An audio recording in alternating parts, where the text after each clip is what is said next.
नमस्कार मित्रांनो, मी स्वाती तोरसेकर एशा पृथ्वीमध्ये तुमचं स्वागत करते. गेल्या काही दिवसात म्हणजे जवळजवळ 15 दिवसामध्ये तुम्ही बऱ्याच बातम्या ऐकल्या असतील. भारतीय विमानांना एकामागून एक बॉम्बनी उडवून देऊ अशा धमक्या येत आहेत. या धमक्यांची सुरुवात कधी झाली तर 15 ऑक्टोबरला ज्यावेळी आपण निर्णय घेतला आणि कॅनडाचे जे राजदूत आहेत त्यांना हद्दपार केले भारतामधून. त्याच्यानंतर ह्या थ्रेट्स ज्या आहेत त्याचं सत्र सुरू झालेलं आपल्याला दिसतं. गेल्या जवळजवळ 14 ते 15 दिवसामध्ये जवळजवळ 350 फ्लाइट्स विलंबाने रद्द कराव्या लागल्या किंवा विलंबाने न्याव्या लागल्या. 350 फ्लाइट्स 14 दिवसात म्हणजे साधारण ॲव्हरेज तुम्ही काढा. जवळजवळ दिवसाला 20-22 थ्रेट्स येतायत असं आपण समजू शकतो. आणि एकदा विमानाला धमकी आली, की अनेक प्रकारची यंत्रणा ही कार्यरत होते तिथे. इमर्जन्सी लँडिंग कुठे करायचं, काय करायचं त्या विमानांना विमानतळाला सूचना द्यायच्या. तिथे अधिकचा जो नोकर वर्ग असतो तो तिथे हजर करावा लागतो. वेगवेगळ्या प्रकारचे तज्ञ तिथे पाठवावे लागतात.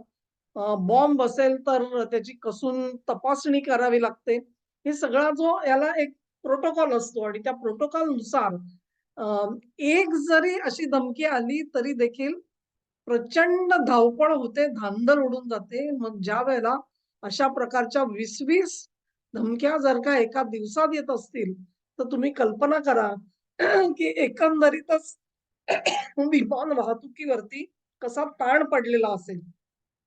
तुमचा कदाचित असा एक समज होईल, की भारतामध्ये ज्या फ्लाइट्स जातायत, म्हणजे समजा असेल मुंबईहून दिल्लीला असेल किंवा अहमदाबादला असेल, या उड्डाणांसाठी या धमक्या आल्यात, तर तसंही नाही. धमक्या ज्या आलेल्या आहेत, त्या आंतरराष्ट्रीय उड्डाणांसाठी सुद्धा आलेल्या आपल्याला दिसतात. म्हणजे जे विमान शिकागोला जायचं होतं, त्या विमानाला अखेर आर्क्टिक रिजनमध्ये इमर्जन्सी लँडिंग करावं लागलं. आता आर्क्टिक रिजन म्हणजे काय? संपूर्ण बर्फाच्छादित. कॅनडाचं सर्वात उत्तरेकडचं जे शहर आहे, त्या शहरामधला हा विमानतळ आणि तिथे अखेर इमर्जन्सी लँडिंग जर का करावं लागलं असेल, तर अवस्था काय असेल बघा. जवळ-जवळ 200 200 250 प्रवासी त्याच्यामध्ये होते आणि मग नंतर कॅनडाच्या एअर फोर्सनी या सगळ्या प्रवाशांना अखेर शिकागोपर्यंत घेऊन जाण्याची त्यांना व्यवस्था करावी लागली. तर हे एक उदाहरण झालं आंतरराष्ट्रीय फ्लाइट्सचं, पण हे एकच आहे असं नाहीये. आता आणखी एखाद दुसरं तुम्हाला उदाहरण देते. जे विमान मुंबईहून सिंगापूरला जायचं होतं. त्या विमानाला सुद्धा अशीच धमकी दिली गेली, की अखेर सिंगापूरला जेव्हा कळवलं गेलं, तेव्हा त्यांनी आपल्या एअर फोर्सचे म्हणजे वायुदलामधली 2 F-15 विमानं जी आहेत, ती या विमानाच्या सोबतीला दिली, की त्याच्यामधून काही वेगळं काही होऊ नये. नागरी वस्तीवरती कोणी हल्ला करू नये. आतमध्ये जर का कोणी हल्लेखोर असेल किंवा त्याच्यामध्ये बॉम्ब ठेवला गेला असेल, तर काय करायचं याचं मार्गदर्शन करण्यासाठी 2 लष्करी विमानं ही हवेमध्ये पाठवायला लागली त्यांना. अखेर त्याचं सुखरूपपणे ते विमान चांगी एअरपोर्टवरती उतरवलं गेलं. मुंबई न्यूयॉर्क फ्लाइटची पण हीच अवस्था आहे. त्याला सुद्धा धमकी आली आणि ते विमान अखेर दिल्ली एअरपोर्टला उतरावं लागलं. अशाच प्रकारे जे एक बंगलोरहून अयोध्येला जाणारं विमान, हे घरगुती विमान आपण म्हणू उड्डाण, त्याच्यामध्ये सुद्धा त्या फ्लाइटमध्ये सुद्धा बॉम्ब ठेवल्याची धमकी आली. अगदी म्हणजे आज मी हा जो व्हिडिओ करते हा मंगळवारचा व्हिडिओ आहे. रविवारी म्हणजे 26 ऑक्टोबरला अशा प्रकारच्या धमक्या पुन्हा आल्या आणि 50 फ्लाइट या अशा प्रकारे अफेक्ट झाल्या. हे सगळं जे आहे, हे सगळं जे गौड बंगाल आहे, हे काय गौड बंगाल आहे? हे आपल्याला बघावं लागेल. आणि पहिली गोष्ट म्हणजे आपण सगळ्यांनी वाचलेलं ह्याच्या पूर्वीचं जे सत्र होतं, ते सगळं रेल्वे मार्गावरती वेगवेगळ्या प्रकारे विघ्न आणण्याचे प्रयत्न काही लोकांनी केलेले आपल्याला दिसले. त्याच्यामध्ये त्या रेल्वे मार्गावरती कोणी सिलिंडर आणून ठेवत होता, कोणी छोटे-छोटे दगड आणून ठेवलेले दिसते. फिश प्लेट्स ह्या सैल करून ठेवलेल्या दिसल्या. अनेक प्रकारे कुठून ना कुठून तरी रेल्वेचे डबे जे आहेत ते घसरावेत आणि मोठा अपघात होऊन सरकारची बदनामी व्हावी, नाचक्की व्हावी अशा दृष्टिकोनामधून या सगळ्या घटना एका मागून एक रेल्वे प्रवासामध्ये घडताना आपल्याला दिसत होत्या. आपल्याला माहिती आहे की आपल्या भारतामधले जे रेल्वे मार्ग आहेत, ते बऱ्याच प्रमाणात खुले आहेत. म्हणजे एखाद्या खेड्यातून रेल्वे जाते, शहरामधून जाते. त्याच्या दोन्ही बाजूला काही विमान मार्गात आपलं रेल्वे मार्गाच्या दोन्ही बाजूला कुंपणं लावलेली नाहीयेत, की ते कुंपण कोणाला ओलांडता येऊ नये. लोकं आसपास जात असतात. अगदी जेव्हा गाडी येत नसते तेव्हा खेडोपाडी तर रेल्वे मार्ग क्रॉस करून इकडून तिकडे लोक जातात. अनेक ठिकाणी तर पूल सुद्धा दिले गेलेले नाहीयेत. त्याच्यामुळे अशा प्रकारे अ, वेगवेगळ्या छोट्या-मोठ्या शहरांमध्ये दिवसाभरातून 2-4 गाड्या जातात. त्याच्यासाठी तुम्ही काय-काय करणार असा प्रश्न असतो. तर ह्याही धमक्या आपण बघितल्या. ह्याच्यानंतर अफेक्ट झाला तो विमान प्रवास. रेल्वेच्या बाबत मी असं म्हणेन, की आतापर्यंत मोदी सरकार हे 2024 साली निवडून आल्यानंतर असे अनेक प्रयत्न झाले आणि तो प्रत्येक प्रयत्न हाणून पाडण्यात आपल्याला यश आलं आणि त्याच्यामध्ये त्याचं श्रेय जे आहे, ते अत्यंत सावधान असलेल्या रेल्वे कर्मचाऱ्यांना द्यावं लागेल. अनेक ठिकाणी तर मोटरमननी अशी काही वस्तू मार्गावरती बघितली आणि गाडी यशस्वीरित्या थांबवली, असंही आपण बघितलेलं आहे. त्या लोकांना अटक होते, त्यांच्यावरती काय ते खटले होतात. त्या सगळ्या गोष्टी सोडून द्या. रेल्वेसाठी मी म्हणेन, की जर का अपघात टळला, तर येणारा जो खर्च असतो, तो खर्च फारसा नसतो. विमान प्रवासाचं तसं नाही. मी सांगितलं त्याप्रमाणे एक संपूर्ण यंत्रणा ही पुश करावी लागते त्याच्यामध्ये कार्यरत होते आणि त्याची किंमत जबरदस्त असते. पहिली गोष्ट म्हणजे एकतर अशा पद्धतीने एखादं विमान जे आहे ते उतरवावं लागलं, तर जिथे ते उतरवलं जातं, त्या विमानाचं जे काही एकंदरीत वेळापत्रक आहे ते बिघडतं. तिथे जी उपलब्ध कर्मचाऱ्यांची संख्या असते, ती सगळी संख्या त्या इमर्जन्सीकडे वळवली जाते. त्यामुळे इतर ज्या काही फ्लाइट्स तिथून नियमितपणे निघायच्या, त्यासुद्धा निघू शकत नाही. ती जी रेल्वे लाईन जिला अशा धमक्या येतात, त्यांना आपल्या इतर फ्लाइट्सकडे लक्ष देता येत नाही. त्यांची संपूर्ण व्यवस्थापन जे आहे, त्यांचं लक्ष या घटनांकडे लागलेलं असतं. आणि त्याची कॉस्ट असते. आता उदाहरणार्थ तुम्ही जर का सिंगापूरमध्ये F-35 2 विमानं जर का त्यांनी F-15 तुमच्या दिमतीला दिली असतील, तर कुठे ना कुठेतरी त्याची किंमत त्या रेल्वेला एअरलाईनला भोगावी लागते आणि मग त्या एअरलाईनला कदाचित सरकारकडून त्याची भरपाई मिळत असेल, नसेल हा प्रश्न परत एकदा अगदी मी सांगितलं तसं दिल्ली शिकागो फ्लाइट जी आहे ती कॅनडात उतरवायला लागली. आणि मग त्यांचे जे 211 पॅसेंजर आहेत, ते कॅनडाच्या एअर फोर्सने शिकागोपर्यंत पाठवले. ही सगळी अधिकची किंमत असते. ती किंमत जी आहे, ती त्या तुम्ही जे काही विमानाचं तिकीट देता, पैसे देता, त्याच्यामध्ये ती वसूल होत नसते. तो अखेर एक तोटा असतो. मग तो तोटा सहन कोणी करायचा एवढाच प्रश्न आहे. तुमचं एकंदरीतच जे एव्हिएशन जो सेक्टर आहे, नागरी उड्डाणाचा सेक्टर जो आहे औद्योगिक क्षेत्र जे आहे, त्या क्षेत्रामध्ये प्रचंड प्रगती आज होते आहे. प्रचंड. म्हणजे कधी नव्हे ते भारतामधले छोटे-मोठे विमानतळ जे आहेत, ते आता जास्त फ्लाइट्स तिथून हँडल करतात. आणि म्हणजे दिवसाला जिथे 2 किंवा 4 फ्लाइट यायच्या, तिथे आज 40-40 फ्लाइट्स येऊ लागलेल्या आहेत. आणि अर्थातच त्याचं उत्पन्न वाढलेलं आहे. त्या सगळ्यामधून एअरलाईन्सचं उत्पन्न वाढलेलं आहे. एअरपोर्टवरती अनेक माणसं कामाला लागलेली आहेत आणि मग एअरपोर्ट एकदा सुरू झाला, की तिथे संलग्न असलेले हॉटेल व्यवसाय असेल, रिक्षावाला असेल, टॅक्सीवाला असेल, या सगळ्यांना रोजगार मिळायला लागलेला आहे. तेव्हा विमान वाहतूक मध्ये भरभराट होणं म्हणजे याचा अर्थ श्रीमंतांची सोय झाली असा घेऊ नका. त्याच्यामधून एक निश्चितपणे एक मोठा वर्ग जो असतो त्याला रोजगार सुद्धा मिळत असतो आणि अशा विमान वाहतुकीच्या क्षेत्राला यांनी आपलं लक्ष बनवलेलं आपल्याला दिसतं. त्याचं कारण असं, की आजच्या घडीला तुम्ही बघाल तर सगळ्या विमान कंपन्या ज्या आहेत, त्या सुटपुटत्या नफ्यावरती काम करत असतात.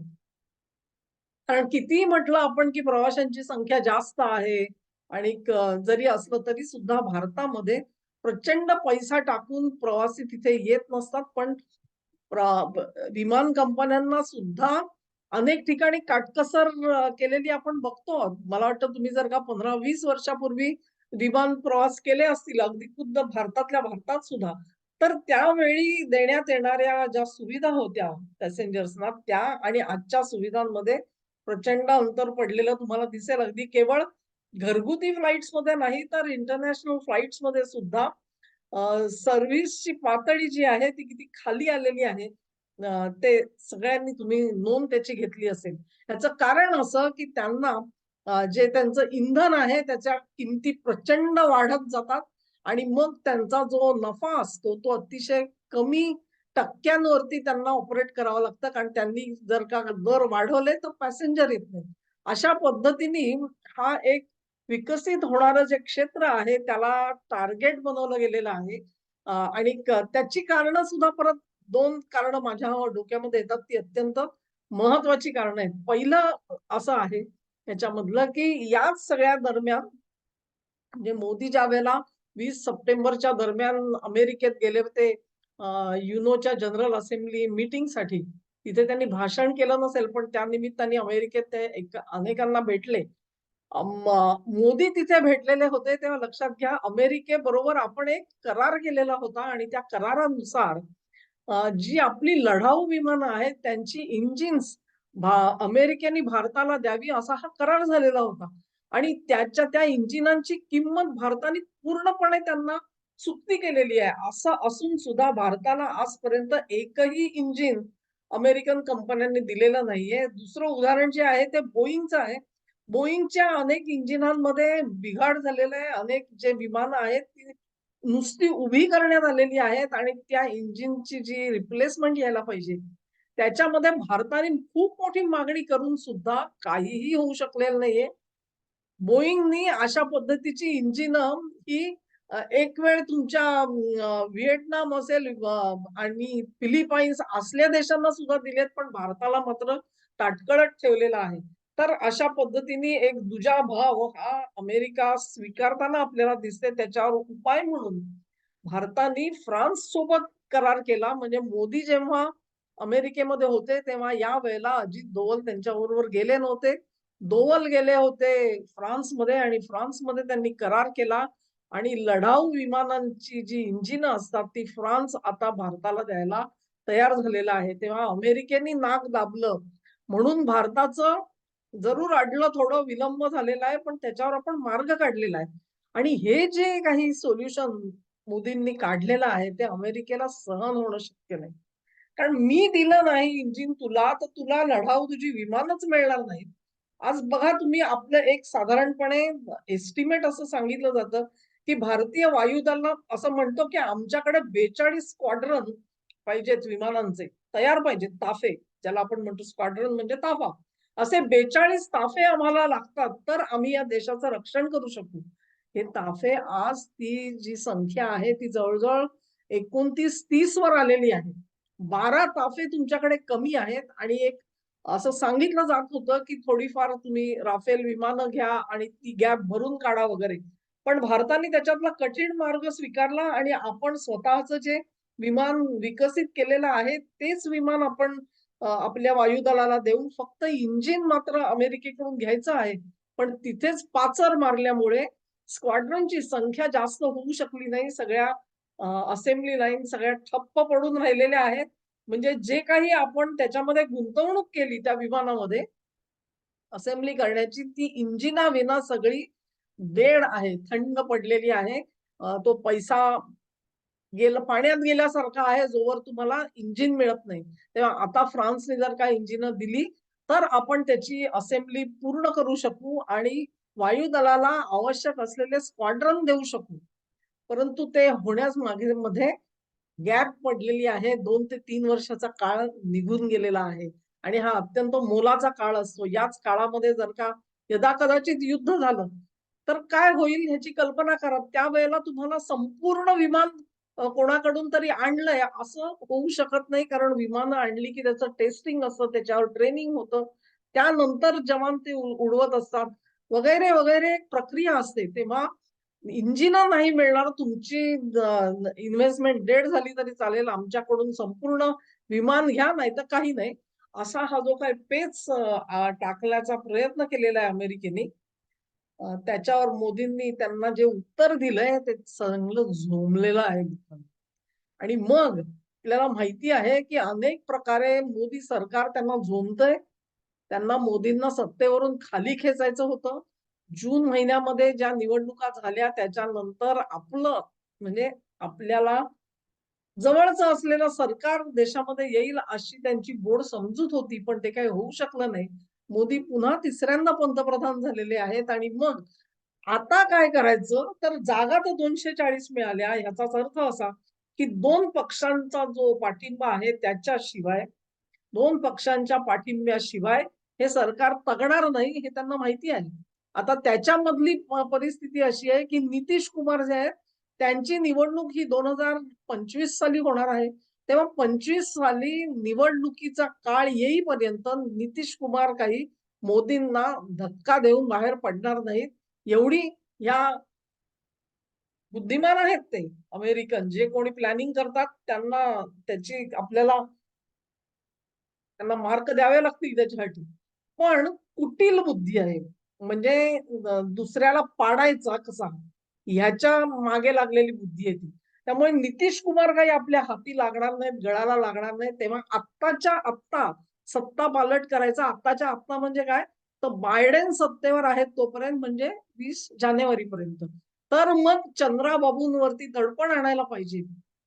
आणि हे दडपण आणायचं तर चंद्राबाबूंचे संबंध ज्या चर्चशी चांगले होते त्या चर्चवाल्यांकडून त्यांच्यावर दडपण आणायचा प्रयत्न झाला. ते कोणी कोणी लोक जाऊन भेटले त्यांना असं म्हणतात. त्याच्यानंतर अमेरिकेच्या त्या राजदूत बाईसाहेब जाऊन त्यांना भेटल्या चंद्राबाबूंना आणि त्यांनी वकफ कायदा जो आहे त्या कायद्याच्या मान्यतेवरती म्हणजे त्याच्यामध्ये ज्या सुधारणा करायच्या आहेत त्याला चंद्राबाबूंनी रोखून धरावं असा आग्रह या लोकांनी केलेला आहे. त्याच्यामध्ये चंद्राबाबूंनी थोडंफार त्यांचं ऐकलेलं दिसतं. सरतेशेवटी त्यांना जेपीसी मध्ये जे काय असेल ते मुद्दे मांडा म्हणून सांगितलं गेलं आणि ती एक प्रकरण पुढे झालेलं आहे. पण तेवढंस जो आपण दबाव टाकतोय तो पुरेसा नाही ह्याची या मंडळींना खात्री असल्यामुळे पुढे ओवेसींनाही भेटले त्याच बाईसाहेब, पण तिथे थांबलेलं नाहीये. हे विमान उड्डयन जे प्रकरण तुम्ही म्हणाल हे मी सगळं सांगतेय कशासाठी, तर नागरी उड्डयन मंत्री जे आहेत त्यांचं नाव काय तुम्हाला आठवत नसेल, किंजरपू राममोहन नायडू. किंजरपू राममोहन नायडू हे तेलुगू देशमचे खासदार आहेत आणि त्या योगाने म्हणजे तेलुगू देशम हा केंद्रामध्ये आज मोदींसोबत असल्यामुळे सरकारमध्ये सामील झालेला असल्यामुळे जे मंत्रीपद तेलुगू देशमला मिळालं ते आहे नागरी उड्डयन खातं. त्या नागरी उड्डयन खात्याचे मंत्री नायडू हे चंद्राबाबूंच्या पक्षातले आहेत. तेव्हा विमान वाहतुकीला का टार्गेट केलं गेलं याचं उत्तर कदाचित या वस्तुस्थितीमध्ये लपलेलं असू शकतं. अशा प्रकारे इतक्या प्रकारे त्या मंत्र्यावरती दबाव आणायचा की त्याला काम करणं अशक्य होईल आणि जेणेकरून कंटाळून चंद्राबाबूंनी मोदी सरकारला दिलेला पाठिंबा काढून घ्यायचा. कारण एकदा पाठिंबा काढून घेतला आणि सरकार जर का अस्थिर झालं तर लक्षात घ्या की तिकडे ते दुसरे बसलेले आहेत. ते अल्पमतात आहेत, पण अल्पमतातली सरकार सत्तेवर कशी आणायची त्याचा किस्सा आपण बांगलादेशमध्ये बघितलेला आहे. त्या सिच्युएशन जी आहे ही अत्यंत गंभीर आहे. ह्या ज्या धमक्या आहेत त्या नुसत्या विमानांना धमक्या आल्या आणि एवढ्या ह्याच्यावर नेऊ नका, इतक्या कमी लेखू नका त्याला. त्याचा जो पर्स्पेक्टिव्ह आहे, त्याचं व्यासपीठ जे आहे, क्षितिज आहे, ते असं इतकं प्रचंड रुंद आहे. हे सांगण्यासाठी हा व्हिडिओ केला. तुम्हाला आवडला असेल अशी आशा करते. आवडला असेल तर लिंक शेअर करा, व्हिडिओला लाईक करा, चॅनेलला सबस्क्राईब करा आणि तुमचं सहकार्य माझ्यासोबत कायम राहू द्या. नमस्कार.